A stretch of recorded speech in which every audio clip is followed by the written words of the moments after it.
近来，美方在南海动作频频。美军印太司令部司令阿奎利诺近日乘坐美国海军巡逻机跑到南海作秀，无端指责中国将南海岛礁军事化。美海军最大远征基地舰也首次现身南海。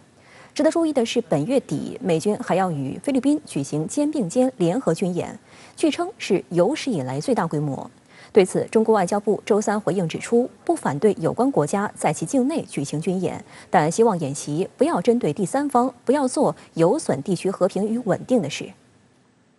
据美联社报道，美军印太司令部司令阿奎利诺周日接受采访时大谈，中国已把在南海建造的数个岛屿中的至少3个完全军事化。他还污蔑称，中国日益咄咄逼人的举动威胁到在南海附近活动的所有国家。值得注意的是，阿奎利诺是在美国 P8A 海神反潜巡逻机上接受美联社记者采访的，这已非美军方首次携记者赴南海进行体验式报道。2018年8月，美国有线电视新闻网记者就乘坐一架P8A 海神反潜巡逻机从日本冲绳的美军基地出发，飞往南海上空。而在更早的2015年7月，时任美军太平洋舰队司令斯威夫特也曾亲自乘 P8A 参与美军在南海的侦察活动。针对美方恶意炒作，中国外交部发言人汪文斌周二回应称，中方在本国领土上部署必要的国土防御设施，这是主权国家的当然权利，符合国际法，无可非议。需要指出的是，美国近年来在南海周边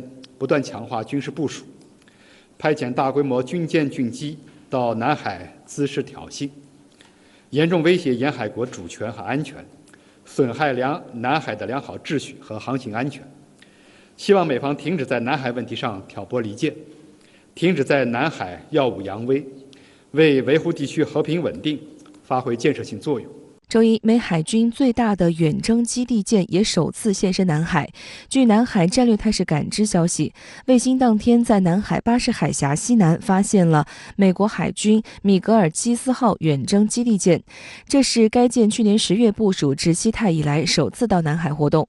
米格尔基斯号排水量9万多吨，仅次于美军的航空母舰，能起降各型直升机，并提供后勤支持，或作为指挥和控制中心。那么在俄乌冲突之下，很多人对美国是不是能够履行这种所谓的这种他对他的盟友和伙伴的这种所谓的帮助协助大家持有一种怀疑，所以他希望通过这种行动能够来强化他对印太的一个重视证明这个印太这个地方不一样，他的这种所谓的威慑是可信的。另据菲律宾军方发布的消息，2022年度美菲肩并肩联合军演将于本月28号至4月8号在菲律宾吕宋岛举行。菲军方表示，菲军和美军将共派出约8900名军人参加，其中菲军3800人，美军5100人。此前受疫情影响，2020年度肩并肩联合军演被取消，2021年度仅有1700人参加。和去年相比，今年的肩并肩规模增加了至少5倍。